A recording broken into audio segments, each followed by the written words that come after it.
mengawalinya dengan doa dan memperkenalkan, baru kemudian mempresentasikan makalahnya. Silahkan pada kelompok Samuel, Wira, dan Selina untuk melakukan presentasi. Silahkan. Sebelum itu Pak, saya minta izin untuk off cam, soalnya di sini sinyalnya jelek. Oh iya, nggak selama apa-apa. materi nanti. Iya, oke. Makasih Pak. Iya. Untuk Selina bisa dipersilakan.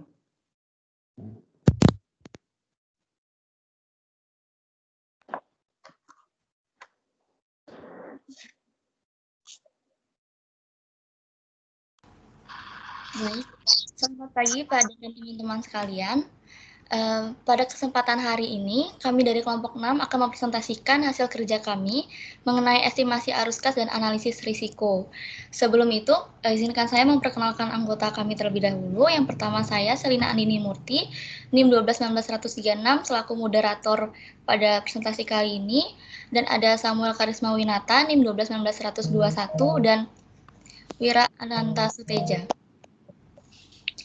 Sebelum masuk ke presentasinya, kita bersama-sama memulai doa terlebih dahulu. Doa menurut agama dan kepercayaan masing-masing dimulai. Doa selesai. Baik, yang pertama, sebentar saya.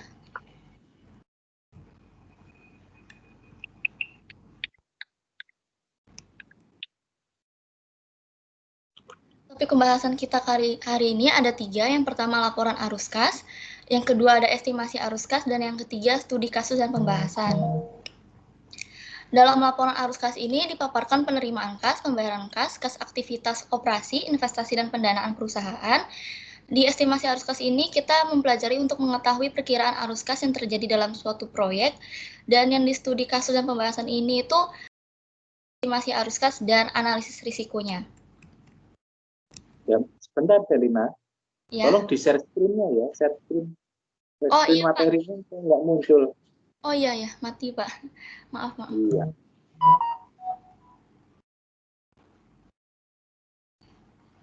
Sudah Pak? Ya, sudah. Terima kasih.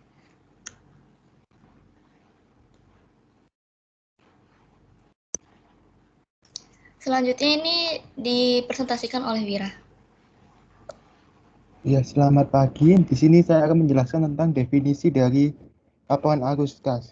Menurut Pernyataan Standar Akuntansi Keuangan Nomor 2 Tahun 2009, laporan arus kas merupakan laporan yang memaparkan tentang arus kas perusahaan dalam suatu periode tertentu dan diklasifikasikan menurut aktivitas operasi, investasi, dan pendanaan.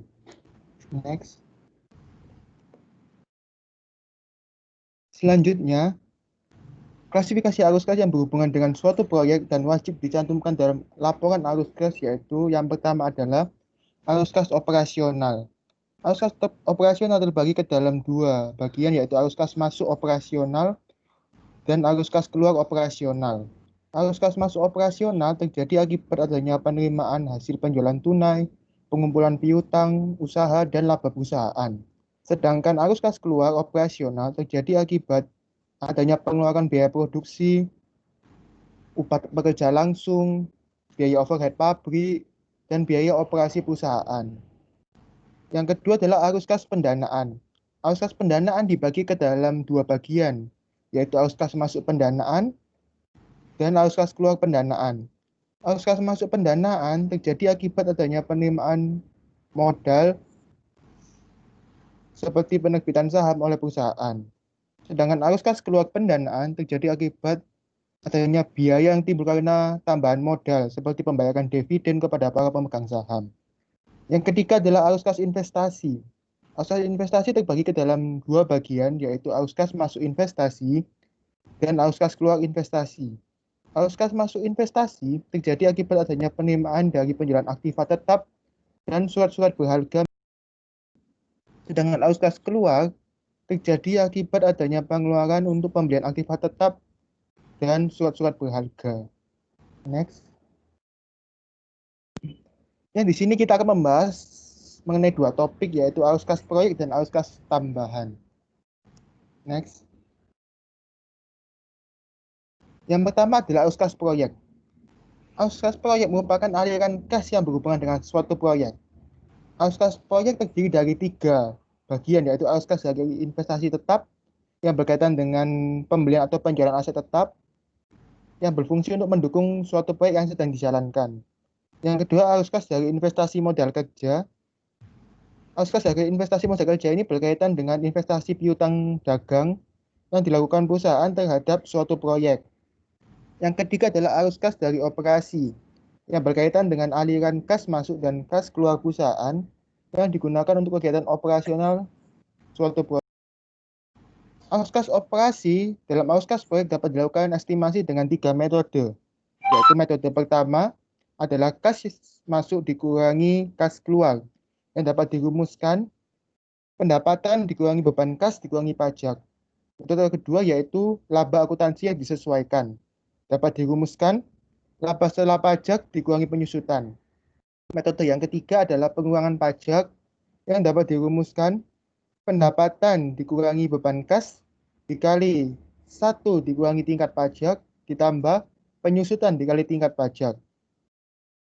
Penyusunan laporan arus kas suatu proyek harus melibatkan dan memasukkan beban non-kas, yaitu beban depresiasi dari aktiva tetap yang digunakan oleh perusahaan ketika melaksanakan suatu proyek.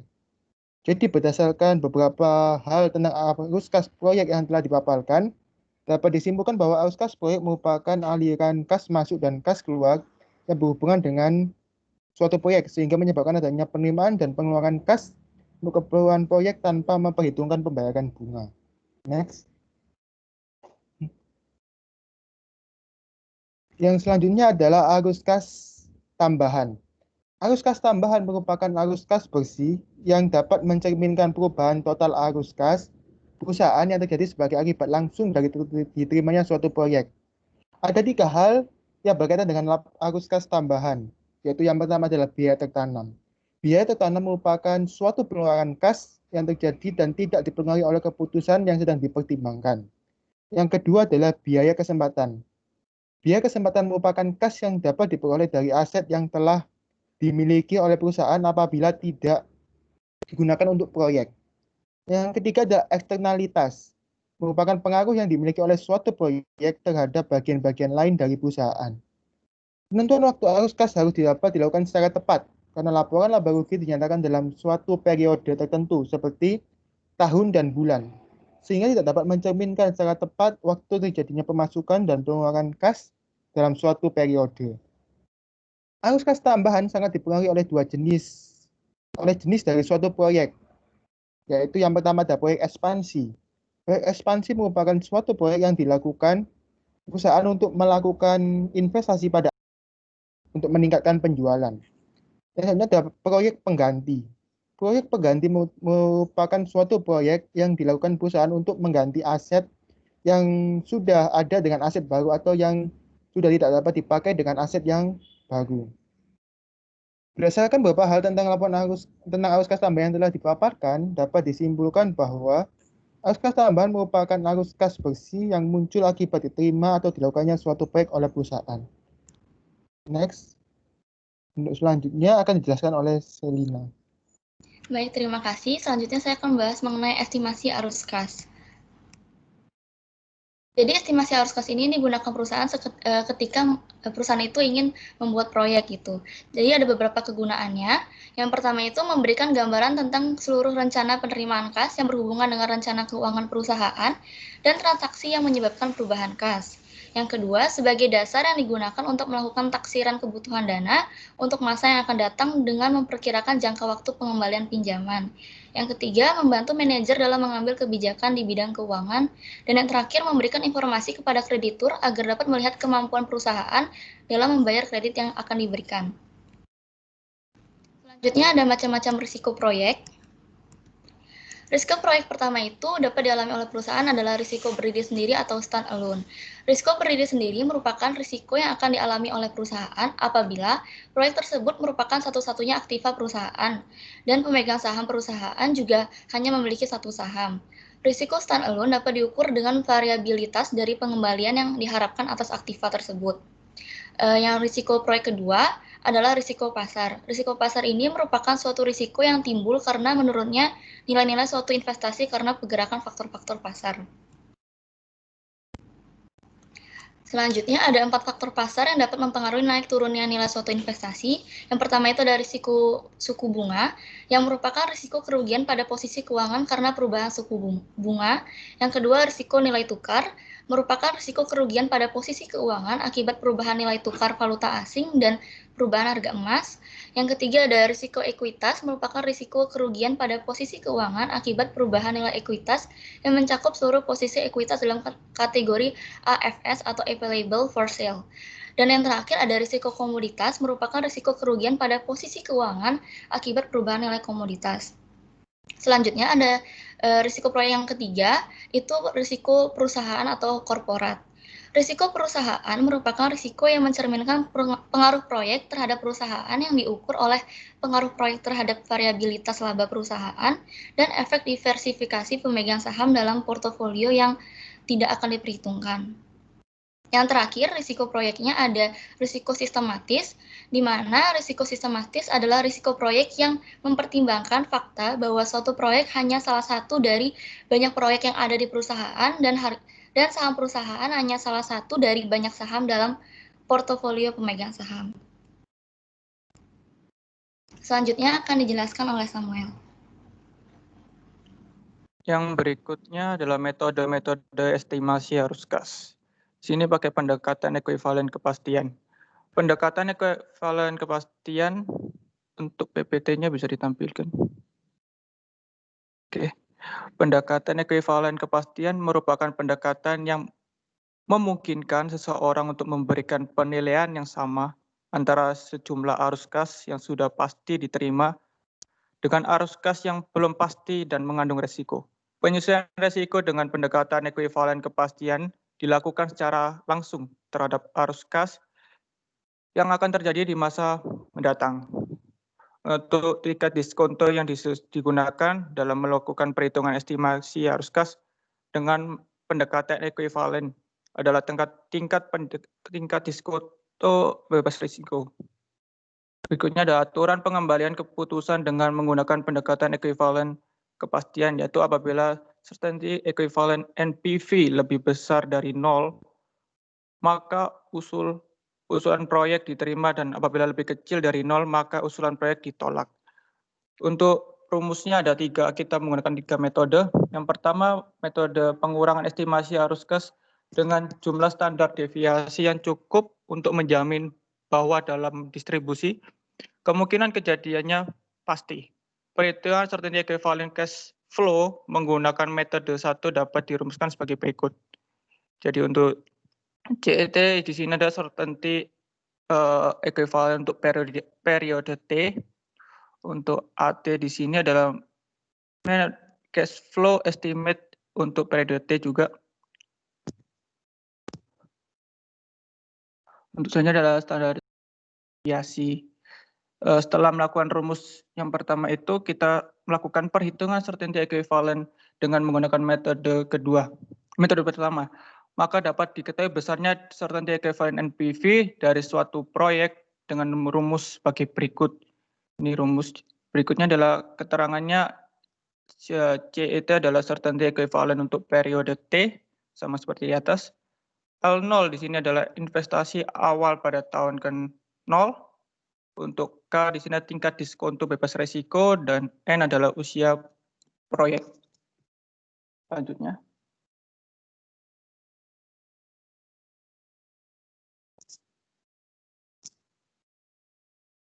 Untuk selanjutnya kita menggunakan metode kedua, yaitu mengurangkan mean dengan estimate arus kas dengan sejumlah kas sebesar koefisien variasi dari estimasi tersebut. Perhitungan certainty equivalent cash flow menggunakan metode 2 dapat dirumuskan sebagai berikut. Ini adalah rumusnya, di mana AT adalah mean cash flow estimate untuk periode T, sedangkan itu adalah untuk standar deviasi. Setelah melakukan rumus pertama tadi, dalam melakukan perhitungan dapat diketahui besarnya certainty equivalent NPV dari suatu proyek dengan rumus sebagai berikut. Untuk NPV-nya seperti rumus yang kedua itu, di mana si CET adalah certainty equivalent untuk periode T, untuk L0 adalah investasi awal pada tahun ke-0, K untuk tingkat diskonto bebas risiko, N adalah usia proyek. Untuk metode yang terakhir, itu metode ketiga, adalah mengalihkan dengan estimasi arus kas dengan certainty equivalent coefficient atau CEC akan semakin besar jika certainty equivalent terhadap arus kas yang diestimasikan untuk periode yang bersangkutan juga semakin besar. Perhitungan certainty equivalent NPV suatu proyek menggunakan metode ketiga ini dapat dirumuskan sebagai berikut. Seperti rumus itu, dengan keterangan di bawah itu, CEC adalah certainty equivalent coefficient. AT di sini adalah mean cash flow estimate untuk periode T. Dan selanjutnya ada L0 adalah investasi awal pada tahun ke-0, K adalah tingkat diskonto bebas risiko, dan N adalah usia proyek. Untuk selanjutnya akan dijelaskan oleh Wira. Baik, terima kasih. Yang selanjutnya adalah untuk analisis risiko. Yang pertama dari pendekatan tingkat diskonto yang disesuaikan dengan risiko. Pendekatan tingkat diskonto yang disesuaikan dengan risiko atau risk adjusted discount rate merupakan tingkat diskonto yang digunakan untuk menilai arus kas neto tertentu yang mengandung risiko atau ketidakpastian, yang terdiri dari tingkat diskonto bebas risiko ditambah dengan premi risiko yang sepadan dengan tingkat risiko. Pendekatan risk adjusted discount rate sebenarnya mengandung dua unsur utama, yaitu yang pertama tingkat diskonto bebas risiko dan yang kedua adalah premi risiko. Tingkat diskonto bebas risiko ditetapkan sebesar tingkat bunga dari obligasi negara yang tidak mengandung risiko tidak terbaiknya bunga setiap tahun dan pengembalian modal pokok, atau dengan kata lain obligasi yang pembayarannya tidak macet untuk bunga dan pengembalian modal pokoknya. Yang kedua adalah premi risiko, yang merupakan perbedaan antara tingkat keuntungan yang disyaratkan dari aktiva yang mengandung risiko dengan tingkat diskonto bebas risiko dari aktiva yang tidak mengandung risiko dengan umur ekonomis yang sama. Next. Ini adalah perhitungan NPV dengan menggunakan pendekatan risk adjusted discount rate dapat dirumuskan sebagai berikut. Yang pertama adalah NPV sama dengan A atau mean cash flow estimate untuk periode T dikali dengan VFA atau present value factor for an annuity dikurangi dengan I0 atau investasi awal pada tahun ke-0. Nilai dari present value factor for an annuity dapat diketahui dengan melihat pada tabel present value factor for an annuity yang dibaca dengan cara mencari besarnya nilai PVFA dan tingkat diskonto.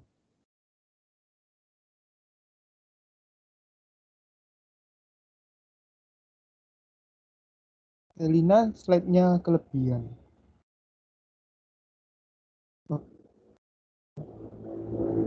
Maju satu lagi. Oh iya benar. Ya, mohon maaf. Ini adalah analisis sensitivitas. Analisis sensitivitas merupakan suatu teknik analisis yang digunakan untuk menilai dampak dari berbagai perubahan masing-masing variabel penting terhadap arus kas yang mungkin terjadi. Perhitungan NPV suatu proyek dengan menggunakan analisis sensitivitas dapat dirumuskan sebagai berikut. Yang pertama adalah NPV sama dengan sigma CFA atau cash flow estimation tahunan yang diharapkan dalam periode T dibagi dengan 1 plus K. K ini di mana tingkat keuntungan yang disyaratkan, pangkat T atau umur harapan proyeknya, dikurangi dengan I0 atau investasi awal pada tahun ke-0. Jadi di sini kita mencari jumlah dari CFA dibagi dengan 1 plus K sesuai dengan umur harapan proyeknya, lalu dikurangkan dengan I0. Next. Selanjutnya adalah analisis skenario. Analisis skenario memungkinkan dilakukan perubahan pada variabel-variabel utama dan juga memungkinkan untuk melihat kombinasi-kombinasi variabel yang berbeda tetapi konsisten. Pengembangan dari analisis skenario adalah analisis simulasi. Analisis simulasi merupakan estimasi probabilitas hasil-hasil yang mungkin berbeda. Perhitungan NPV pada analisis skenario dapat dilakukan dengan rumus sebagai berikut. NPV sama dengan tingkat probabilitas 1 dikali dengan NPV 1 ditambah probabilitas 2 dikali NPV 2 ditambah sampai dengan probabilitas N dikali NPV N, di mana N ini umur dari proyeknya. Next, selanjutnya akan dijelaskan oleh Samuel. Oke, terima kasih. Untuk selanjutnya kita akan membahas studi kasus dan pembahasan. Untuk studi kasus ini, kelompok kami memakai 3 contoh studi kasus. Yang pertama, saya akan jelaskan studi kasus pendekatan ekuivalen kepastian. Min dari estimasi arus kas setiap periode selama 3 tahun sebesar 6.000 dan standar deviasi setiap periodenya sebesar 1.000. Proyek tersebut memerlukan jumlah investasi sebesar 10.000 dan tingkat diskonto bebas resiko adalah 10%. Menggunakan certainty equivalent cash flow, NPV dari proyek tersebut dengan menggunakan proyek tersebut. Atas data tersebut dapat menggunakan rumus di atas, maka besar equivalent cash flow setiap periodenya adalah, untuk pembahasannya di bawah, kita di sini menggunakan 3 metode seperti yang saya jelaskan di atas tadi. Metode pertama kita mencari equivalent NPV. Di sini CIT adalah 6.000. Maka ditemukan hasil ada 3.000. Proyek tersebut memerlukan jumlah investasi sebesar proyek tersebut sebesar 10.000 dan tingkat diskonto bebas risiko adalah 10%. Maka NPV-nya sebagai berikut. Dengan NPV sama dengan min 10.000 plus 3.000 per 1,1 3 ditambah 3.000 sama kayak bawahnya itu, maka ditemukan hasilnya yaitu 2.540.000 rupiah, itu minus atau negatif. Dari data di atas dapat diketahui certainty equivalent NPV dari proyek tersebut adalah negatif, maka proyek tersebut ditolak. Untuk metode kedua, kita menghitung certainty equivalent cash flow adalah dengan menggunakan min dari estimasi arus kas dengan sejumlah kas sebesar koefisien variasi dari estimasi arus kas tersebut. Dari soal di atas diketahui bahwa min dari arus kas sebesar 6.000 dan standar deviasinya sebesar 1.000. Dari data tersebut dapat ditentukan besar koefisien variasi sebesar 1.000 per 6.000 sama dengan 0,167. Untuk C kali E T sama dengan 6.000 dikurangi 0,167 dikali 6.000, maka ditemukan hasil 4.998 rupiah. Untuk certainty equivalent NPV dari proyek tersebut adalah NPV sama dengan min 10.000 ditambah 4.998 per 1,10 pangkat 2 tambah 4.998 per 1,10 pangkat 2 sama seperti sampingnya, maka ditemukan hasil 2.429 rupiah. Dari data di atas dapat diketahui certainty equivalent dari proyek tersebut adalah positif, maka proyek tersebut diterima. Untuk metode terakhir adalah kita menggunakan metode mencari koefisien equivalent coefficient atau CSE. Apabila diketahui bahwa certainty equivalent coefficient CSE ada sebesar 0,70 setiap periodenya selama 3 tahun, maka besar certainty equivalent NPV dari proyek tersebut akan menjadi NPV sama dengan min 10.000 ditambah 0,70 dikali 6.000 per 1,10 pangkat 1 ditambah 0,70 dikali 6.000 per 1,1 pangkat 2 ditambah 0,70 kali 6.000 per 1,10 pangkat 3, maka ditemukan hasil Rp445. Untuk studi case atau studi kasus yang kedua, kita melakukan pendekatan tingkat diskonto yang disesuaikan dengan risiko. Di sini dapat contoh yaitu suatu proyek perusahaan sedang mempertimbangkan untuk memilih salah satu dari dua proyek, yaitu proyek A dan B. Biaya proyek untuk masing-masing diperkirakan sama, yaitu sebesar 100.000. Proyek A diperkirakan akan menghasilkan arus kas yang diharapkan sebesar 20.000 per tahun selama 8 tahun. Proyek B diperkirakan menghasilkan arus kas yang diharapkan sebesar 22.000 per tahun selama 8 tahun.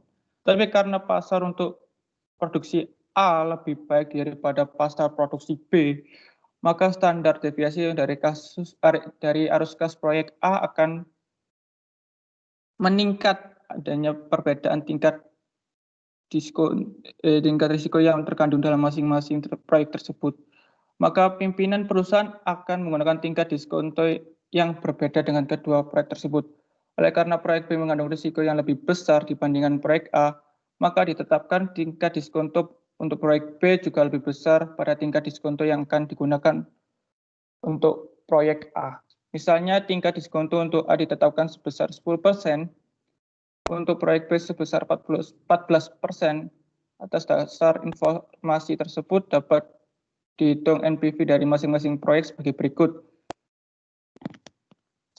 Itu NPV yang pertama min 10.000 ditambah 20.000 dikali 5,335 dengan hasil 6.700. Untuk NPV yang kedua adalah min 100.000 ditambah 20.000 dikali 4,639 dengan hasil Rp2.058. Untuk pembahasannya, dari soal di atas dapat diketahui bahwa proyek A mempunyai NPV lebih besar, yaitu sebesar 6.700 dibandingkan dengan proyek B yang mempunyai NPV sebesar Rp2.058, yang disebabkan karena proyek A digunakan tingkat diskonto yang lebih kecil 10%, sedangkan proyek B digunakan tingkat diskonto yang lebih besar 14%. Jadi perbedaan tersebut terutama disebabkan karena perbedaan tingkat diskonto yang digunakan untuk menilai kedua proyek tersebut. Untuk studi kasus yang terakhir, yang ketiga, akan dijelaskan oleh Selina. Baik, terima kasih.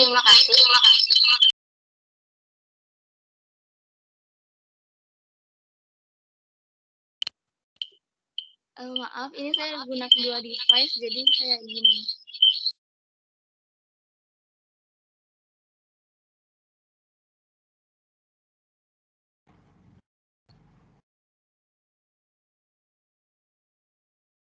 Apa sudah terlihat PPT-nya? Sudah.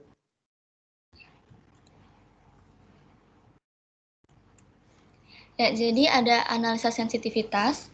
Ini kasusnya suatu perusahaan sedang mempertimbangkan suatu usul investasi yang membutuhkan biaya investasi sebesar Rp160.000 dengan umur ekonomis 8 tahun. Setelah mempelajari berbagai aspek yang relevan oleh suatu staf, dapat disusun estimasi arus kas sebagai berikut. Untuk tahun ke-0, ada investasinya sebesar Rp160.000. Dibikin estimasi untuk tahun pertama dan tahun ke-8. Ada penjualannya diestimasikan 100.000, lalu ada biaya variabelnya 30.000, biaya tetap selain depresiasinya 30.000, dan depresiasinya itu 20.000 didapatkan dari 160.000 dibagi umur ekonomisnya 8 tahun. Selanjutnya penjualan dikurang dengan biaya variabel, dikurang biaya tetap selain depresiasi dan dikurang depresiasi, sehingga menghasilkan total 20.000. Lalu ada laba sebelum pajak, itu ya, dikurang pajaknya 30% 6.000 sehingga menghasilkan laba bersih 14.000. Selanjutnya arus kas netonya 20.000 yang tadi ditambahkan dengan 14.000 menjadi 34.000. Apabila perusahaan menetapkan tingkat keuntungan yang disyaratkan atau tingkat diskontonya sebesar 10%, maka NPV-nya sebesar berikut penjelasannya. Digunakan rumus yang seperti tadi, ada sigma 8 itu umur ekonomisnya, T sama dengan 1, lalu 34.000 itu dari arus kas neto dibagi 1 plus tingkat diskontonya 10 dikali pangkat 8. Dan dikurang 16.000, jadi hasilnya 21.387. Dari hasil di atas dapat diketahui bahwa nilai NPV-nya adalah positif, maka unsur investasi tersebut diterima. Sekian presentasi dari kami.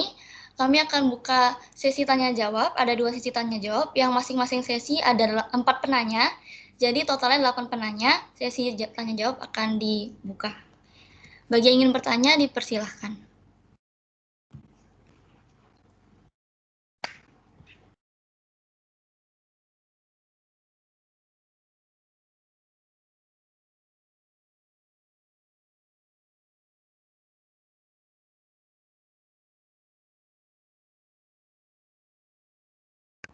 Apakah ada yang ingin bertanya? Mungkin teman-teman bisa raise hand kalau ingin bertanya. Selina, saya ingin bertanya. Nama Isabella, NIM-nya 1219132. Ingin bertanya soal studi kasus yang tadi yang menggunakan diskonto, itu kan NPV-nya semuanya sama-sama di atas 0. Nah, itu keputusan yang diambil perusahaan itu, dia ngambil proyek yang A atau yang B gitu. Terima kasih.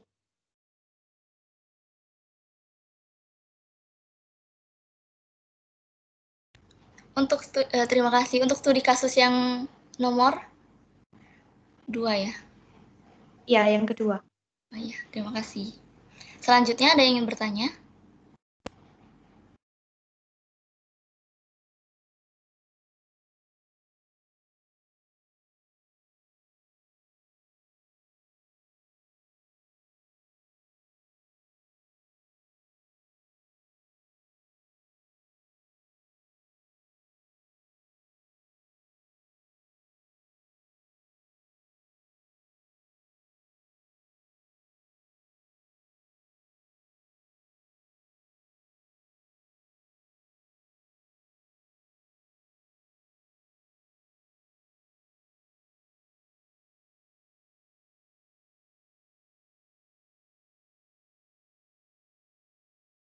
Ya, saya mau bertanya, Syed.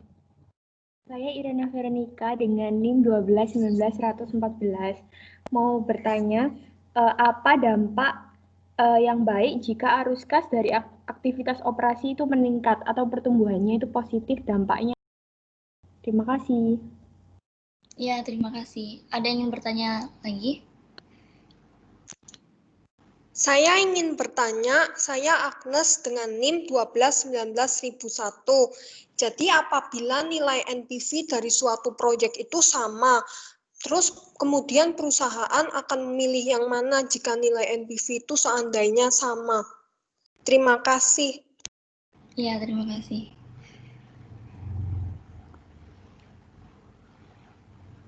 Terima kasih, Agnes. Selanjutnya,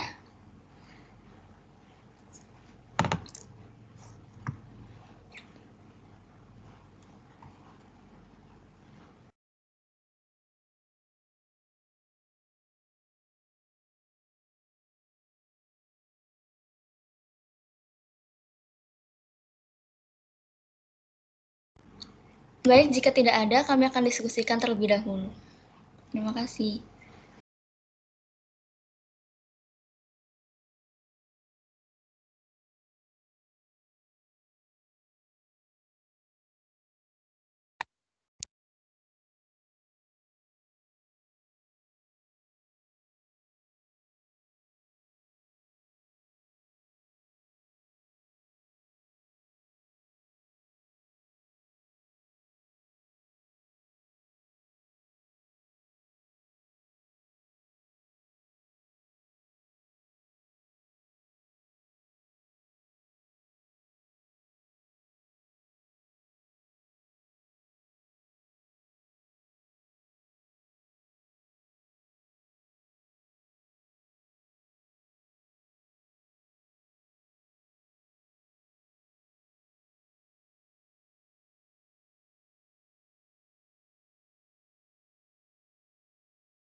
Baik, saya akan menjawab pertanyaan dari Isabella dan Agnes Monica karena pertanyaannya kurang lebih sama.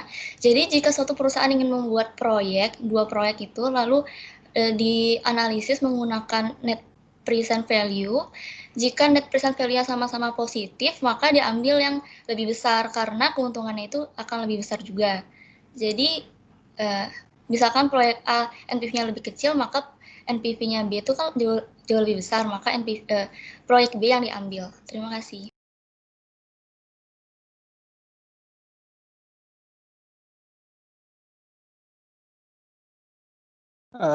Saya mau menjawab pertanyaan dari Isabella tadi, mau nambahkan. Jadi bukan B ya, tapi A. Karena kenapa perusahaan itu memilih proyek A? Karena NPV-nya lebih besar, yaitu Rp6.700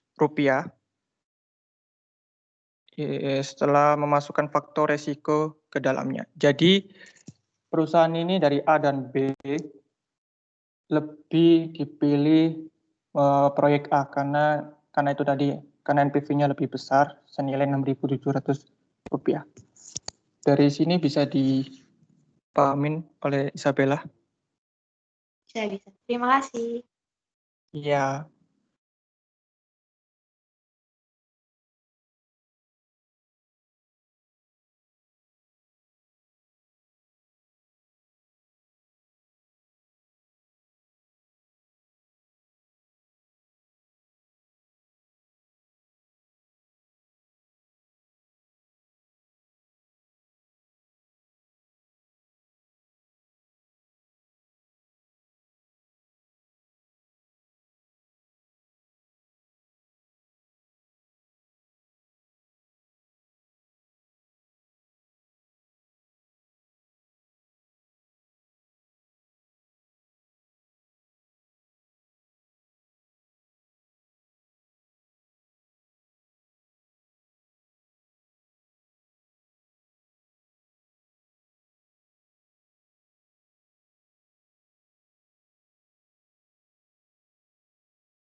Maaf Ina, ini arus kas yang meningkat itu yang masuk atau keluar?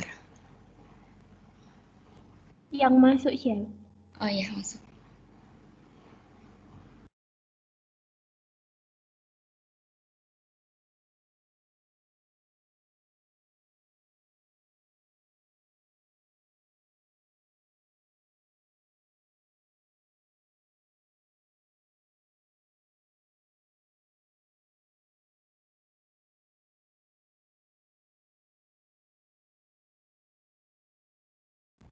Ya, Ina, saya akan menjawab pertanyaan dari Ina. Jadi kalau misalkan arus kasnya meningkat, itu berarti laporan keuangannya itu bagus dong, apa namanya, maksudnya sehat gitu. Jadi saat ditunjukkan kalau mencari investor, mencari investasi tambahan itu, yang ditunjukkan ke investor itu bagus, sehat. Jadi mau dimasukin dananya ke perusahaan kita gitu. Apa ada yang mau nambahkan? Wira, Samuel?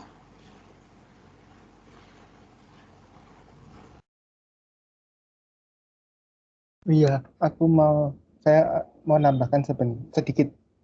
Jadi misal kalau arus kas operasional itu meningkat, berarti kan operasional berkaitan dengan operasi perusahaan. Berarti jika arus kas operasional itu meningkat, berarti kinerja perusahaan dalam operasinya atau dalam suatu proyek itu berarti bagus. Nah, itu akan berpengaruh pada nantinya investor dan lain sebagainya untuk menaruh dana di perusahaannya. Seperti itu. Terima kasih. Makasih, udah jelas. Baik, sekarang kita buka sesi yang kedua. Apa masih ada yang mau bertanya? Selina, Iya, Feni. aku mau tanya. Iya. Ya, perkenalkan nama saya Feni Gunawan, 19112. Saya ingin bertanya, tadi kan dijelaskan ada 3 metode estimasi arus kas. Nah, itu apakah semua metode itu sama atau gimana? Kalau misalnya nggak sama, itu pada saat seperti apakah metode tersebut dipilih? Terima kasih.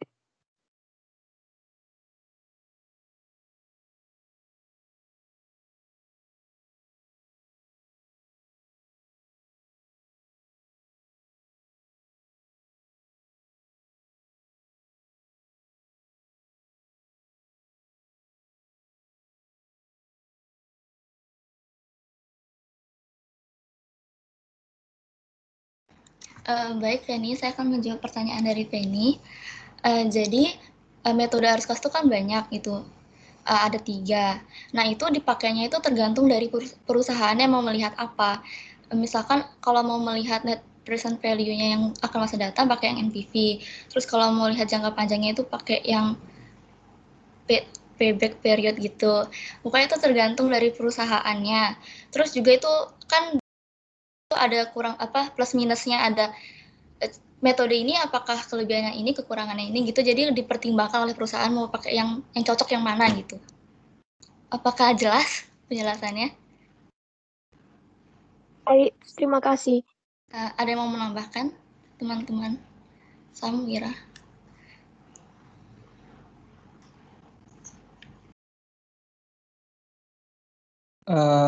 Saya mau nambahin ya. Jadi maksud dari 3 ini kan perusahaan itu ingin mengetahui apakah NPV-nya itu bagus, atau apakah cash flow-nya juga bagus, atau negatif atau positif, atau certainty equivalent coefficient-nya itu bagus buruk. Karena di dalam perusahaan itu pasti menganalisis 3 ini. Jadi kenapa kita pakai 3 metode ini? Karena di dalam perusahaan 3-tiganya ini ada di dalam perusahaan itu. Jadi gitu, Ben. Oke. Terima kasih. Maaf Pak, sebelum saya off cam karena saya ingin ke belakang. Samuel bisa di backup. Iya. Untuk penanya selanjutnya apakah ada? Pak.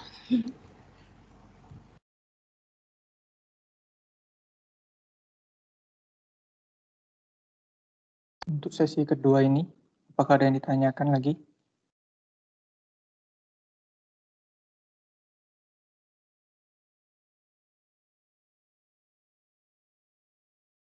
Kalau tidak ada yang bertanya, kami akan tutup presentasinya. Terima kasih buat para penanya atas pertanyaannya, dan saya akan sampaikan, dan saya ucapkan terima kasih buat semuanya. Saya akan kembalikan ini kepada Pak Dan. Terima kasih.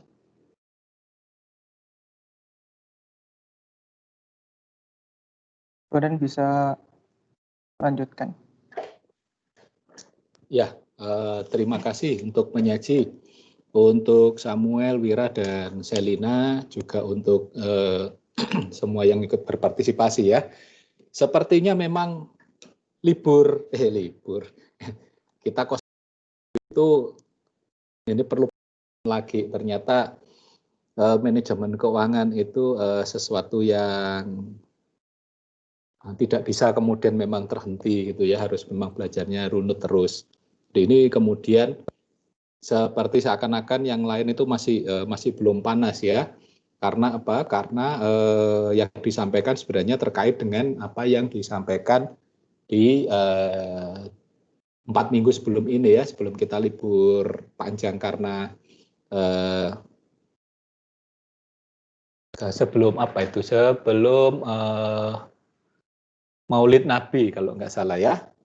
Nah itu yang perlu jadi ini perhatian kita bersama, karena manajemen keuangan memang mungkin relatif masih baru dan kemudian butuh intensif ya untuk terus kemudian belajar. Sebenarnya apa yang disampaikan hari ini kan terkait dengan apa yang disampaikan di saat itu ya, saat sebelumnya itu ya. Kita ngomongin NPV, IRR, kita ngomongin capital budgeting, kita ngomongin time value of money, dan ternyata jeda 3 minggu ini butuh lagi penyesuaian, tapi it's okay, nggak apa-apa. Yang ingin saya komentari sebenarnya kalau dari pertanyaannya tetap memang berkutat pada NPV, kebanyakan bagaimana kalau NPV beda, bagaimana kalau yang ini lebih besar, tapi sudah dijawab oleh kelompok ini dengan baik. Terus kemudian juga arus kas, bagaimana kalau arus kas itu metodenya bagaimana, ternyata satu dengan yang lain bisa saja berbeda, tapi kalau kemudian hasilnya tentu saja dicari hasil yang menghasilkan arus kas yang positif gitu ya. Nah, tapi ini yang ingin saya komentari sebenarnya apa yang sudah disampaikan kelompok ini lumayan lengkap.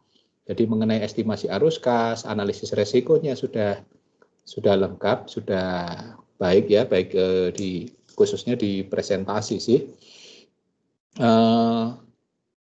Tapi ada hal yang lain yang ingin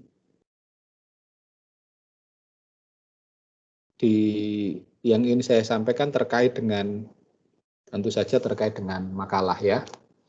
Oke, makalah yang ditulis, tapi apa yang masalah dipresentasikan no comment deh, sampai kemudian katakanlah contoh-contoh kasusnya disampaikan juga dengan baik, sampai kemudian hasil-hasilnya juga baik. Tapi ini untuk makalah kita supaya bisa belajar bersama ya. Tolong dicermati panduan penulisan PKL dan TA dari FIB. Kalau tidak ada nanti akan saya kirimkan. Seingat saya sudah saya cantumkan ya di Teams ini ada gitu ya, buku panduan untuk FIB. Ada beberapa hal mengenai katakanlah susunan dari cover ini, judul ini. Jadi ada yang kemudian bukan dari makalah terus estimasi, tapi terus kemudian judul dulu, bahwa di bawahnya itu ada penjelasannya makalah. Nah, makalahnya untuk apa? Untuk disusun untuk memenuhi kuis besar mata kuliah manajemen keuangan. Jadi di judul ada yang kebalik. Jadi tulisan makalahnya itu bukan di atas, tapi dia di bawahnya judul. Jadi judul, spasi, makalah, terus kemudian disusun untuk. Jadi makalahnya disusun untuk apa gitu ya. Bukan kayak begini kan, estimasi arus kas, analisis resiko disusun untuk memenuhi jadinya sepertinya. Yang kedua, tidak perlu nomor ya untuk yang penyusunnya itu ya. Penyusunnya tidak perlu nomor, langsung nama aja sudah benar. Ini urut dengan abjad, bisa dengan urut abjad atau urut dengan NIM. Tapi karena yang di depan ini adalah abjad, jadi ya betul ini Samuel, Selina, baru Wira. Kalau kita urut NIM, seharusnya kan agak berbeda ya. Kalau NIM-nya yang di depan, maka yang di belakang menyesuaikan namanya. Jadi urut nomornya baru kemudian NIM-nya. Tapi karena di sini pakai nama, yang ada di depan yang kita ikuti ya nama. Kemudian kelompok ini untuk abstrak in English, abstrak dan abstrak itu halamannya terpisah ya, harusnya halaman terpisah dan kemudian semuanya dalam bentuk italik, miringkan. Nah, kelompok ini ada yang kurang. Saya nggak ngerti kenapa kok sepertinya tidak ada kata pengantar ya. Kata pengantarnya kan, tulis makalah ini ditujukan untuk bla bla bla bla, terima kasih kepada ini bla bla bla, kok kayaknya nggak ada. Jadi nanti tolong ditambahkan, disempurnakan. Terus kemudian, nah ini ke dalam itu ada banyak tata tulis yang tidak sesuai dengan kaidah EYD ya. Tapi saya tanya nih pada kelompok yang maju ini atau siapapun, yang betul itu kata hutang atau utang? Ada yang bisa jawab? Kira-kira apa? Wira? Utang. Hah? Utang ya, Pak. Oh, ini Isabella. Apa utang atau hutang? Setahu saya nggak pakai H, Pak. Oh iya, itu yang betul utang. Karena kalau hutang itu berarti di belakangnya nanti ada piutang. Nah, itu kan berarti padahal kita tetap pakai piutang. Itu bukan hanya bahasa Indonesia, tapi kaidah akuntansi menuliskan memang utang. Sehingga ada piutang. Bukan hutang yang kemudian jadinya pihutang jadinya. Nah, agak memang berbeda kalau kemudian ini kaidah akuntansi, kita punya kamus sendiri yang memang agak berbeda dengan kamus bahasa Indonesia. Tapi seingat saya bahasa Indonesia juga tulisnya utang, bukan hutang.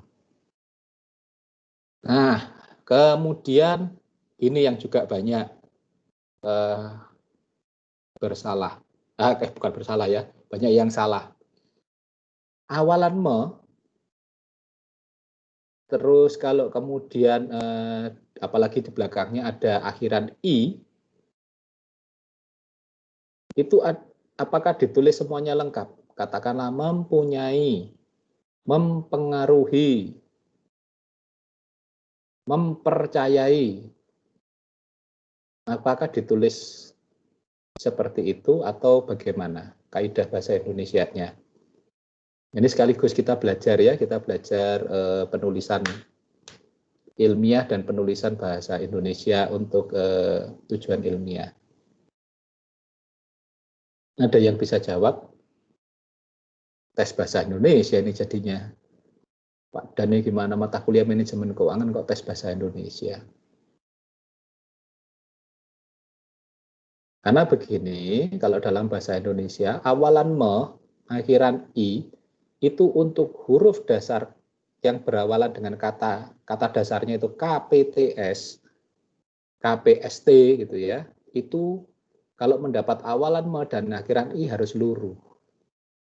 Jadi bukan mempunyai, tapi memunyai. Bukan mempengaruhi, tapi memengaruhi. Bukan mempercayai, tapi memercayai. Itu sama dengan huruf kalau awalannya K. Mengkurangi, kan nggak ada kan? Kan yang ada mengurangi. Memang huruf P ini yang kemudian sering jadi pertanyaan. Tapi kalau kita huruf yang K, itu kan enak gitu kan. Mengkurangi, jadi ditambah dengan K itu biasanya jadi mengurangi, bukan mengkurangi. Nggak ada kan yang menulis mengkalikan, nggak ada. Mesti sering langsung mengalikan. Tapi kalau yang P sering ditulis lengkap. Mempunyai, padahal harusnya mempunyai. Mempengaruhi, padahal harusnya memengaruhi. Mempercayai, harusnya memercayai. Kalau S, luruh pasti. Banyak yang luruh. T juga demikian. Ya. Itu nanti yang jadi pelajaran kita itu ya, itu tolong nanti dibiasakan dengan kata-kata seperti itu sehingga kita kaidahnya memang menulisnya baik. Nah.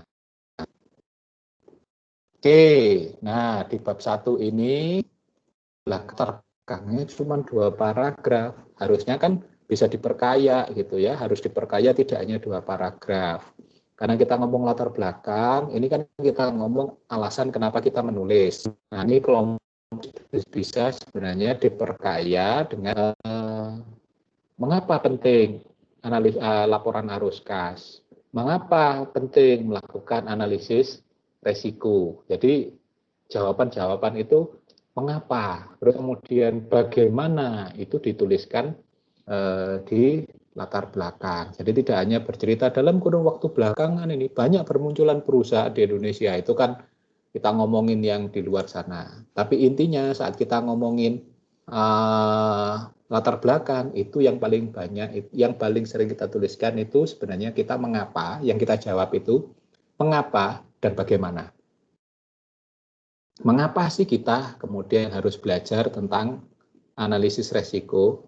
Mengapa kita harus belajar tentang laporan arus kas? Dari situ dituliskan mengapa. Jawaban-jawaban dari pertanyaan mengapa tadi. Juga terus kemudian bagaimana laporan arus kas disusun, bagaimana analisis resiko itu dilakukan. Itu dibahas di pendahuluan. Sedangkan yang lain, apa? Karena definisi ya, karena definisi katakanlah di bab 2 itu kita mengawalinya dengan apa? Laporan arus kas. Mengapa? Terus kemudian siapa yang menulis? Kapan ditulis? Jadi yang enaknya kalau kita ngomong 5W 1H itu yang why and how itu ada di atas, sedangkan 4W itu semuanya di bawah. Mengapa, kapan, di mana? Nah itu tinggal kemudian kita, jadi itu merumuskan, enaknya omong bagaimana kita merumuskan penulisan ilmiah, baik itu bentuknya makalah, artikel, laporan penelitian. Nah laporan penelitian macam-macam ya, ada skripsi, ada tesis, ada disertasi, dan lain sebagainya. Nah, itu yang perlu ditulis. Dan kemudian bagaimana penulisannya harus sesuai memang kaidah. Kebetulan untuk FEB itu menggunakan APA, American Psychological Association. Jadi asosiasi psikolog Amerika. Itu yang jadi dasar. Pak, kok agak beda dengan yang lain? Ya, kalau yang lain memang kemudian ada yang banyak menggunakan Harvard style, Cambridge style, dan lain sebagainya. Memang agak beda. Prodi-prodi yang lain, itu seperti prodi bahasa Inggris menggunakan Harvard style. Kalau di teknik atau di sains dan teknologi, sepertinya saya nggak tahu, panduannya saya belum pernah baca. Tapi kalau melihat hasilnya sepertinya nggak terlalu, mereka kan substance over form ya, jadi yang penting itu adalah hasilnya, produknya seperti apa, tulisan memang tidak menjadi utama. Jadi kadang-kadang saya pernah nguji kan di SI gitu ya, kemudian saya sekarang ikut terlibat di teknik industri, itu penulisan agak diabaikan. Nah ini yang ya, jadi kalau kita, karena kita di ekonomi, nah kita ada bahasa bisnis yang harus kita patuhi, termasuk juga kaidah-kaidah dalam penulisan ilmiah. Oke, itu yang di kelompok pertama. Di paragraf pertama. Paragraf kedua sebenarnya sudah lengkap. Tapi bahwa kemudian ada beberapa yang hilang. Contohnya apa? Contohnya di kelompok ini ada referensi yang tidak ada tahunnya dan kemudian tidak ada di daftar pustaka. Jadi laman HTTP / itu dan sebagainya ya. Itu baik itu namanya akademia.edu atau yang lain, itu tidak hanya di laman tapi juga tidak hanya di bab 2 muncul sebagai referensi, tapi itu juga harus dimasukkan daftar pustaka. Termasuk sebenarnya tahunnya, kapan itu di akademia.edu ini saat menulis klasifikasi arus kas itu kapan. Tapi karena ini daftar pustaka, alangkah lebih baiknya untuk yang laman-laman seperti ini, baik laman maupun katakanlah website, baik itu blog. Sebenarnya kalau mau lihat blog saya ada yang isinya banyak tentang keuangan seperti ini, juga termasuk contoh-contoh presentasi yang sudah makalah-makalah yang dibuat oleh kakak kelas kalian. Sebenarnya bisa cari dari punya blog saya ya, daniels.stepanus.wordpress.com. Itu ada beberapa, ada banyak ya hasil-hasil karya saya, hasil karya kakak kelas kalian itu memang kemudian saya upload semuanya supaya bisa jadi bahan pembelajaran. Sampai hari ini kurang lebih ada 300 artikel dan makalah yang sudah saya upload. Dan ini akan saya tambah terus. Nah, itu bisa jadi panduan, bisa jadi contoh, bisa jadi kemudian referensi. Tapi tolong kalau referensi utama seperti ini, seperti blog saya itu cukup jadi nomor 2 atau nomor 3. Yang awal pertama itu selalu siapa? Selalu bukunya. Di sini sudah ada Brailemeier Marcus kan. Nah, Brailemeier Marcus itu jadi patokan, jadi panduan pertama. Yang kedua, itu turun yang di tingkat yang lebih kredibilitasnya masih bisa dipercaya ya. Entah itu artikel, entah itu kemudian hasil-hasil terbitan karya ilmiah yang lain dari jurnal. Baru kemudian alternatif ketiga itu bisa dari laman atau blog. Itu ya, blog pribadi atau blognya siapa itu pun harus terpercaya. Jadi itu jadi urutan pertama yang jadi referensi itu mestinya adalah buku ajar, yang kedua itu baru artikel dan jurnal, baru yang ketiga itu blog atau laman. Nah, kelompok ini kan menggunakan laman sebagai, tapi penulisannya saya akui bagus, rapi, minim typo. Hanya beberapa memang tidak sesuai dengan kaidah bahasa Indonesia atau EYD, ejaan yang disempurnakan, dan tata tulis panduan penulisan ilmiah ya, atau kalau di kita panduan penulisan PKL dan TA, tugas akhir. Nah, kelompok ini juga sebenarnya ada beberapa yang miss. Contohnya sudah bagus, sudah ada penjelasan, di bawahnya ada simpulan yang disampaikan oleh kelompok. Tapi sayang, berdasarkan beberapa hal tentang arus kas yang telah dipaparkan sebelumnya, nah itu isinya cuma itu satu kalimat, terus kemudian dijadikan paragraf. Kan nggak boleh, yang namanya kalimat itu terdiri dari beberapa kata, minimal kan ada SP, ada subjek predikat, ada objek, ada keterangan lebih lengkapnya. Demikian pula paragraf, yang namanya paragraf itu terdiri dari minimal 2 kalimat, ada induk kalimat dan ada anak kalimat sebagai penjelas dari paragraf. Tidak kemudian 4 baris, tapi ditulisnya satu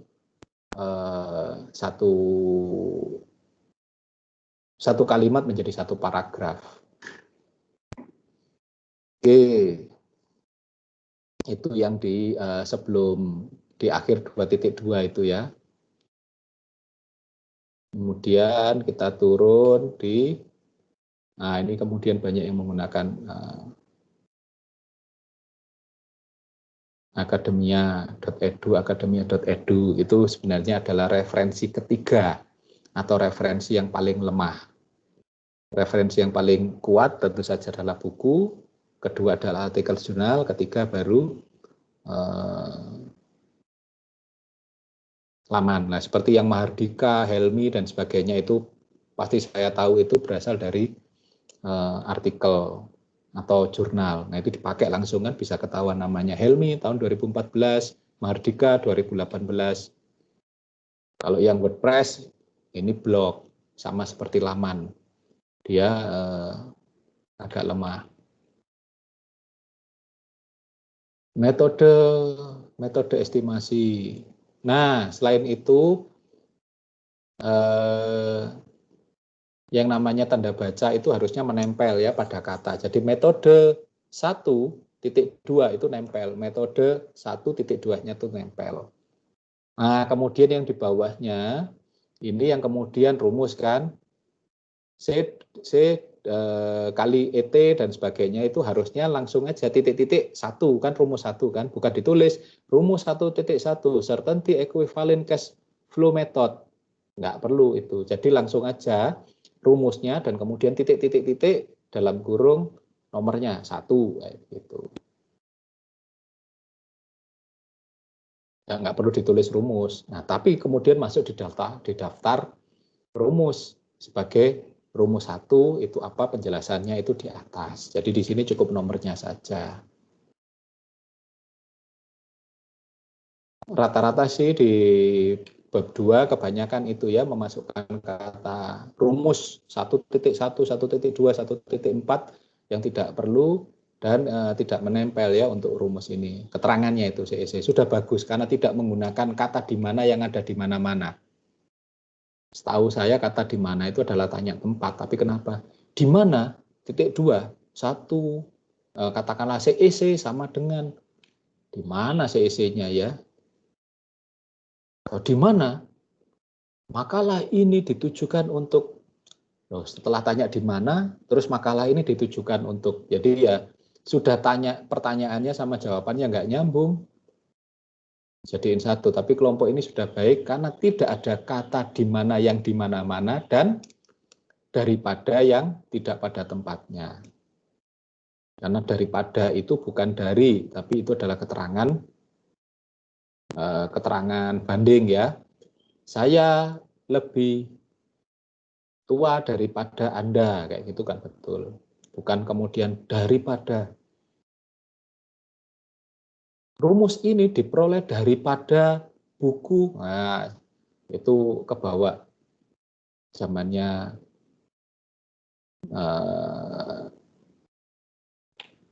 ini apa namanya rezim Soeharto dulu. Nah, kemudian masuk ke studi kasus. Nah, di studi kasus ini juga ada beberapa yang tidak dimiringkan ya. Min itu bahasa Inggris loh. Jadi tolong dimiringkan, diitalikan. Kemudian no bullet but numbering, just numbering. Apa maksudnya? Kalau di dalam penulisan ilmiah jangan menggunakan bullet. Jadi semuanya pakai angka. Bab 3 studi kasus 3.1 pendekatan ekuivalen kepastian. Ndol min. Nah, nggak ada kan, bacanya apa itu jadinya? Karena kemudian apa? Harusnya 3.1 min. Nah, baru gitu. Min dari estimasi arus kas. Jadi pakai nomor, tidak boleh pakai bullet. Apalagi pakai emoticon. Nah, ini penulisan ilmiah kan kaidahnya harus resmi ya, jangan kemudian pakai emoticon. Pak, biar unyu. Ini urusannya bukan lucu-lucuan ya. Ini ilmiah, memang agak kaku tapi begitulah. Terus kemudian, nah ada yang di belakang nulis RP itu dipisah. RP terpisah 6.000.00 atau titik koma. Koma dash gitu ya. Ini kan koma 00. Nah, kalau menulis rupiah atau denotasi mata uang itu harusnya sambung.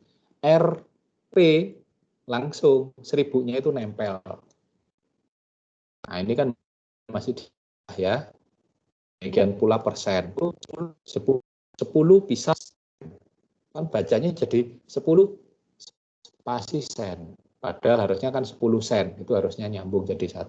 Di bawah-bawah sih kalau yang untuk sen nyambung, tapi yang di sini nggak tahu kenapa ini di awal ini masih banyak yang dipisah.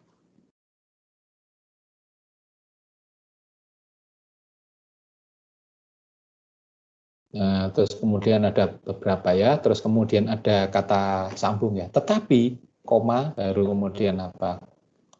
Sehingga koma itu ya, kalau sebagai kalimat pertama itu adalah fungsi dari tetapi, oleh karena itu, koma, jadi sebagai kata sambung atau kata keterangan itu harusnya kasih koma, supaya tidak menjadi subjek. Subjeknya kok tetapi. Nah, kemudian ini pertanyaan selanjutnya, analisa atau analisis? Ini siapa yang menjelaskan tadi, analisa sensitivitas? Selina ya? Atau siapa? Iya, Pak. Yang betul analisa atau analisis? Karena di atas itu banyak nulis analisis, di sini analisa.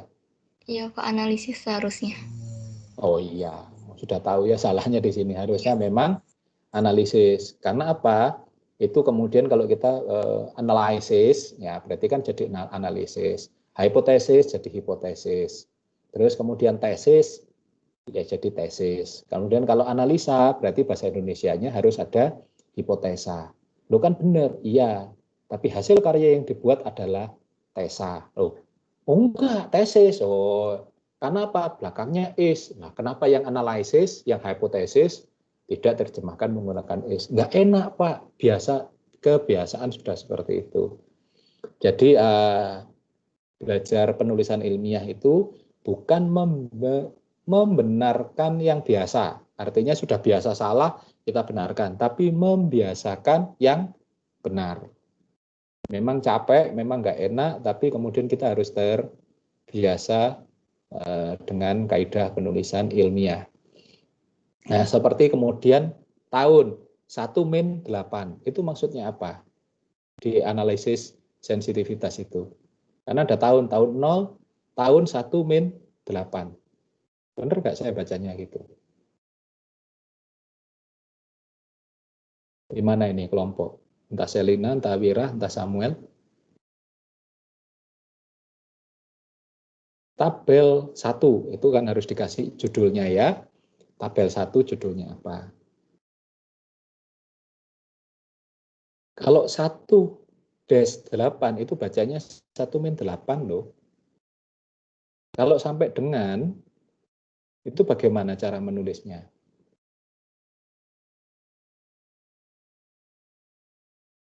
Kalau sampai dengan, itu cara menulisnya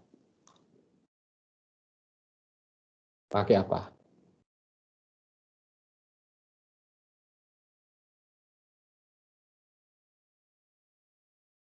Pakai dash. Tahun 1-8. Strip. Bacanya dash itu ya.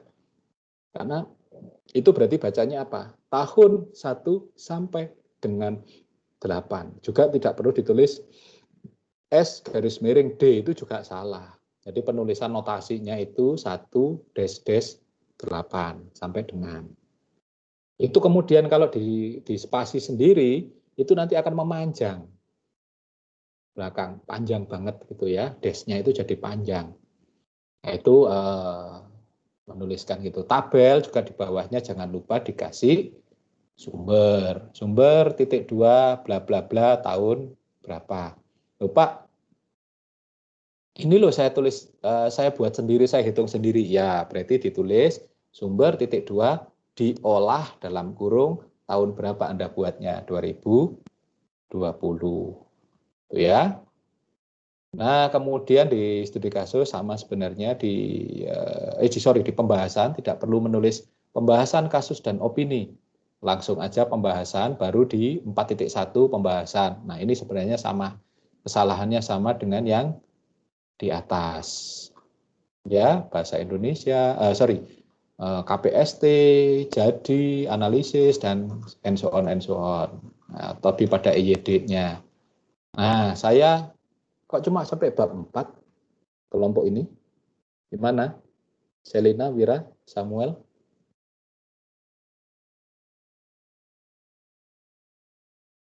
Halo? Harusnya ada bab kelima enggak?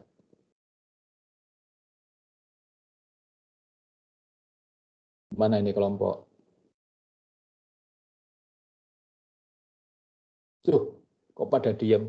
Ini bukan diadili, ini belajar bersama kita ya. Semuanya kita bisa belajar. Jadi antara kita, jadi kita saling belajar juga untuk kawan-kawan yang lain mengingatkan. Berarti kelompok pertama dulu maju kan ternyata cuma 3 bab, ini 4 bab. Ada yang kurang. Bab 4 itu, bab 5 itu penutup. Yang isinya apa? 5.1 simpulan. Jadi kesimpulannya apa dari materi yang disajikan kelompok ini. Terus kemudian bawahnya bisa aja saran, entah rekomendasi, entah apa yang bisa ditambahkan. Biasanya sih simpulan dan saran. Sarannya apa? Menghitung arus kas dan risiko itu perlu berhati-hati bla bla bla, itu dan itu penting, artinya bahwa kita semua harus menuliskan menghitungnya dengan baik dan sebagainya. Nah, itu nanti terus kemudian baru terakhir itu adalah daftar pustaka. Nah, daftar pustakanya sekali lagi ikuti panduan penulisan karya ilmiah untuk bukan karya ilmiah ya. Panduan penulisan PKL dan TA, laporan PKL dan TA untuk Fakultas Ekonomi dan Bisnis Universitas Majong. Jadi akhirnya mungkin nggak 19 halaman ini kelompok ini, sorry. Totalnya ya nggak 19 halaman, mungkin bisa jadi 25-an ya kalau ditambahkan di kata pengantar, terus kemudian terpisahnya abstrak, terus kemudian diperpanjangnya daftar pustaka, ada bab 5 yang ditambahkan, itu mungkin jadi 25-an halaman, jadi lebih lengkap gitu ya. Oke. Kalau mengenai hal yang lain, sepertinya kelompok ini sudah menyajikan isi dari, jadi apa ya, ini substance of a form. Substansinya, isinya dari apa yang kita pelajari hari ini tentang arus kas dan analisis risiko tersampaikan dengan baik oleh kelompok ini, baik dari makalah maupun di PPT-nya. Tapi memang ada hal yang form, jadi substance of a form. Kita orang akuntansi itu kan memang kemudian substance of a form, substansi itu mengungguli bentuk. Tapi karena ini penulisan ilmiah, makalah itu adalah penulisan ilmiah, maka bentuk juga jadi bahan penilaian, kelayakan dan kewajarannya. Itu kelompok yang bisa saya tambahkan, saya berikan masukan untuk perbaikan dari makalah bagi kelompok ini. Oke, sebelum saya tutup dan akhiri, ada yang ingin ditanyakan oleh kawan-kawan?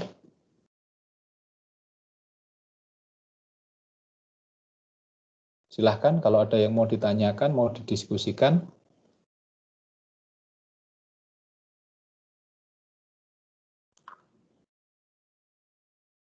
Saya ingin bertanya. Iya, iya Isabel. Daftar pustaka tadi kan diurutkan berdasarkan tadi apa namanya buku duluan, terus jurnal dan lain-lain. Itu berarti nggak urut abjad gitu Pak? Oh itu kalau referensi. Tapi kalau di daftar pustakanya tetap harus urut sesuai dengan ascending atau descending. Jadi kita mau yang apa? Kalau kita kan ascending ya, jadi dari urut abjad. Jadi yang di tengah-tengah seperti HTPP, slash itu bisa saja numpuk di tengah. Jadi tetap, maksud saya begini, yang direferensi. Jadi kalau kita melakukan referensi, kita melakukan citasi, kita melakukan pengutipan, yang paling yang paling valid, yang paling bisa dipercaya itu pasti buku ajar. Kemudian yang kedua itu artikel ilmiah. Baru yang ketiga itu pendapat pribadi, baik itu dalam blog atau website. Itu artinya kekuatan atau validitas atau kebenaran, tingkat kebenaran kita bisa percaya dari referensi itu kayak begitu. Itu di dalam diisi. Tapi kalau kemudian masuk daftar pustaka tetap harus urut abjad. Jadi kayak ini. Ini contohnya kayak begini. Ada yang kemudian ya adalah kelompok di sini banyak ya itu.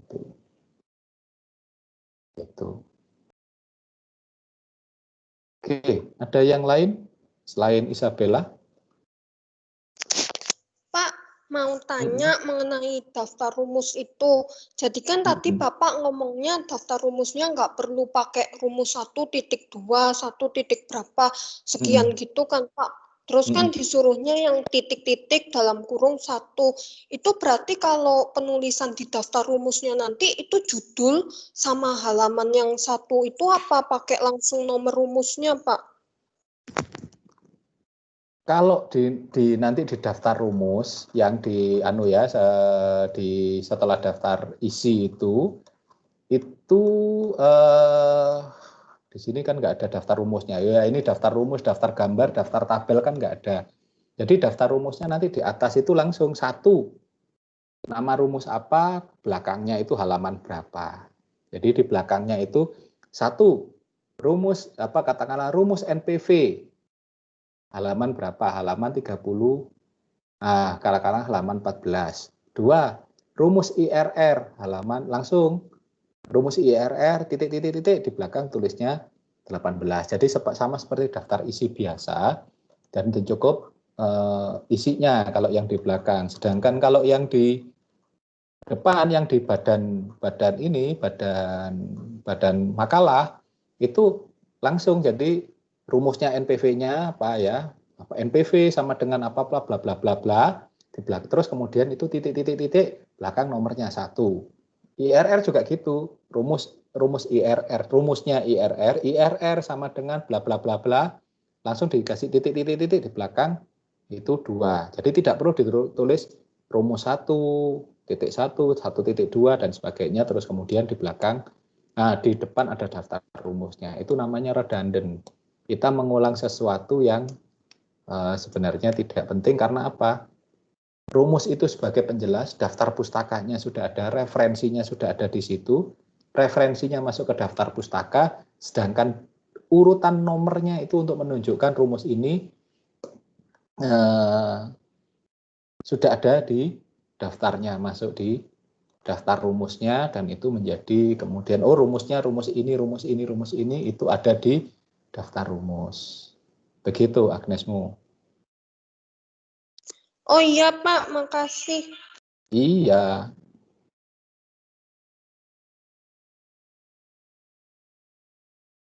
Oke, ada yang lain lagi? Pak, saya mau bertanya, Pak. Untuk gambar sama perlakuannya apakah sama seperti rumus juga, Pak? Maksudnya gambar, tabel, grafik? Dikasih titik-titik 1, terus... Oh, enggak. Beda. Kalau tabel itu harus ditulis di atas. Tabel 1. Judulnya apa? Tabel NPV katakanlah. Nah, kemudian di bawahnya itu sumber titik 2. Sedangkan yang lain seperti gambar, grafik itu di bawah. Jadi gambar 1 apa katakanlah gitu ya, kurva apa, langsung di bawahnya sumber. Jadi gambarnya dulu baru keterangannya itu di bawah, grafik atau gambar terus di bawahnya sumber. Itu kalau kita menulis gambar dan grafik. Sedangkan kalau tabel itu tulisannya di atas, tabel sumbernya di bawah. Ini tabelnya itu ya, ini sumbernya, ini tabelnya. Nah, tapi perlakuannya nanti di atas tetap ada setelah daftar isi, di bawahnya itu ada daftar tabel, di bawahnya itu ada daftar grafik atau daftar gambar, di bawahnya baru daftar rumus. Sekalian dari kelompok ini saya tuliskan ya, nanti supaya jadi jelas. Nah, ini. Itu ya kira-kira. Ada yang lain lagi? Kalau belum jelas, daftar tabel. Pak, saya mau tanya, Pak. Samuel. Di situ tuh di bagian pendahuluan itu pakai tujuan penelitian sama manfaat penelitian atau enggak, Pak? Oh, iya ini makanya ini kan nggak ada tujuan sama manfaat kan. 1.1 latar belakang toh. Jadi ini perlu ditambahkan. Makanya saya tambahkan nanti di sini apa yang kurang. Daftar gambar, daftar rumus.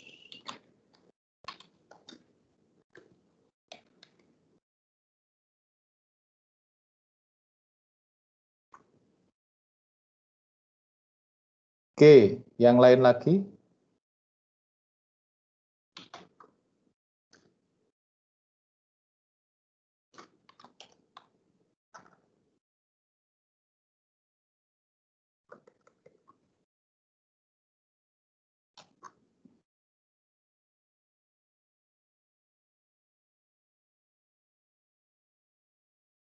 agak rewel saya dengan yang begini-begini. Biasanya kalau ini kan Anda masih semester 3 gitu kan, masih awal-awal belajar ya, nggak apa-apa memang ada banyak kesalahan seperti ini sih, bukan dimaklumi ya, tapi ya namanya belajar ya, ada banyak kesalahan, tapi ya semoga saja nanti Anda ke depan itu lebih apa ya, lebih bagus lagi itu.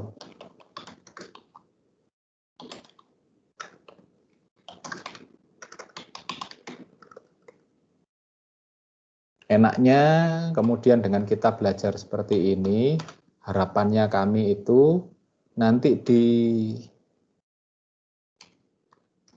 tugas akhir itu tidak jadi masalah, sehingga nanti kemudian kaidah-kaidah ini Anda sudah mulai pelajari dari semester 3 sampai semester 7 kan akhirnya nanti akan tertanam, sehingga saat membuat tugas akhir itu, membuat skripsi itu nggak ada masalah.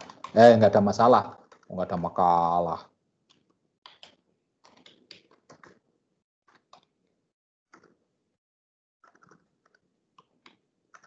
Penulis.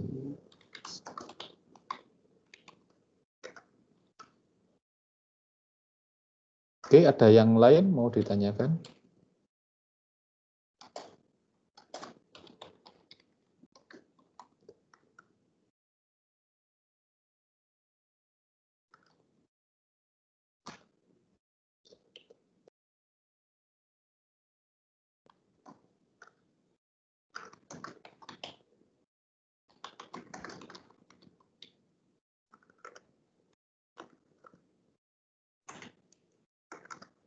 Oke, biasanya saya kalau sudah semester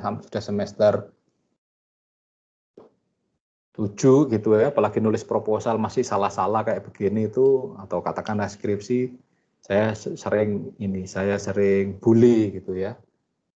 Itu menyebutnya kok skripsi, kok proposal skripsi, apalagi laporan skripsi kok masih kempro gitu ya. Bahasa Jawanya kemproh itu, bahasa Jawa ya, saya mau bilang bahasa Perancis kan jadi kayaknya kengawuran gitu ya, kempro gitu ya, artinya ya jorok gitu kalau sampai kemudian banyak kesalahan, jadi kesalahan tulis, salah IYD, salah apa, tidak sesuai dengan panduan, saya biasanya kempro nyebutnya. Kalau masih ada Pak Re, biasanya kalau saya sama Pak Re kan sering gandengan ya pengujinya, entah pembimbingnya Pak Re, saya pengujinya, atau kebalikannya ya, Pak Re itu saya pembimbingnya, Pak Re pengujinya gitu. Kalau saya selalu bilang kempro. Kalau Pak Re bilang ini nulisnya ndelahom gitu ya. Ndelahom artinya kan ya nggak konsentrasi ya kalau mau dibilang kalau bodoh ya nggak bodoh, tapi ndelahom itu ya kok nggak perhatian banget gitu ya. Nah, itu biasanya saya sama Pak Re gandengannya begitu. Sejak pembelajaran di mata kuliah seminar.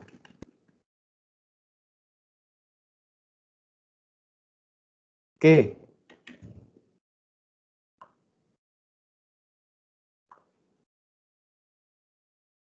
Ada yang lain lagi? Kalau tidak ada yang lain lagi yang ingin didiskusikan dan ditanyakan, saya akan akhiri perkuliahan hari ini. Ya, semoga minggu depan bisa lebih panas ya mesinnya. Kelompok ini memang punya privilege ya, karena tertunda 3 minggu, jadi penyiapannya, materinya betul-betul menguasai banget. Jadi bisa menyampaikan dengan baik. Masalah teknis, ya memang kita nanti belajar, prosesnya pelan-pelan, nanti akan pasti ada banyak masukan ke depannya, tapi yang penting Anda kuasai substansinya, Anda kuasai isinya. Seperti hari ini sangat baik menyampaikan bagaimana arus kas dan kemudian pengaruhnya terhadap resiko, itu bisa tersampaikan dengan baik, karena waktunya 3 minggu ya, sampai hari ini kan 4 minggu kan ya. Itu privilege yang diterima. Dan ya ke depan semoga saya tidak perlu ada lagi keluar kota, karena jadwal saya keluar kotanya malah ada sih minggu depan, tapi rata-rata saya harus berangkatnya Jumat, Sabtu, Minggu. Kalau kemarin karena ya saya diundang, sebenarnya tidak diundang, saya memang kemudian bekerja secara profesional juga di lembaga, di sebuah koperasi kredit ya, kredit union, itu yang mereka di hari kerja gitu ya. Kemarin itu di hari kerja, dan dari Senin Selasa kita biasanya persiapan di kantor, dan itu bisa saya tunda, saya katakanlah masuknya baru siang gitu ya. Siang setelah makan siang baru kemudian kita rapat persiapan Senin Selasa. Nah, Rabu Kamis itu kebetulan kok ya kemarin itu ya memang bisanya di Rabu Kamis dan Jumat, sehingga kita banyak tertunda, banyak perkuliahan yang saya tertunda karena sebenarnya tempatnya sih nggak jauh-jauh amat, luar kotanya itu cuman di Pasuruan.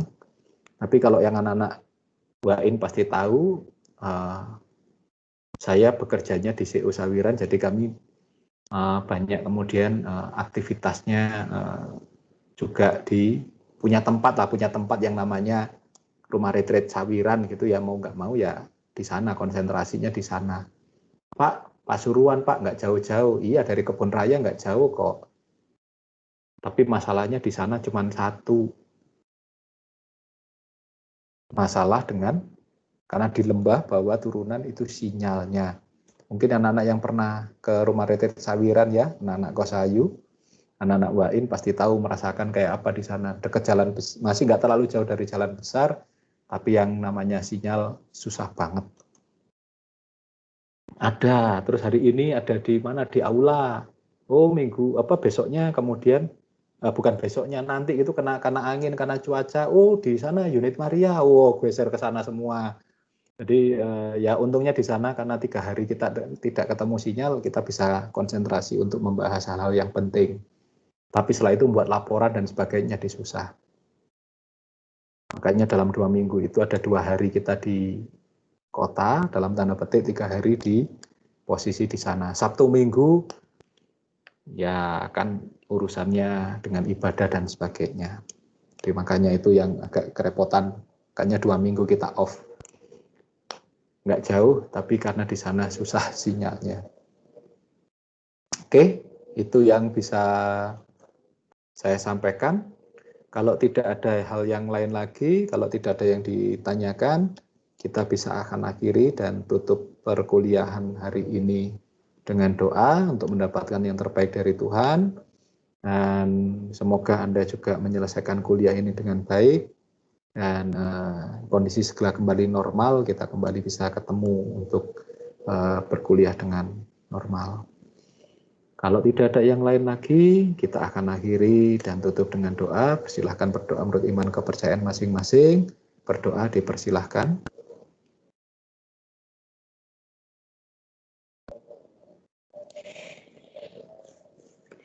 Terima kasih. Ketemu lagi minggu depan ya. Terima kasih, Pak. Terima kasih, Pak. Kesalahannya, Pak.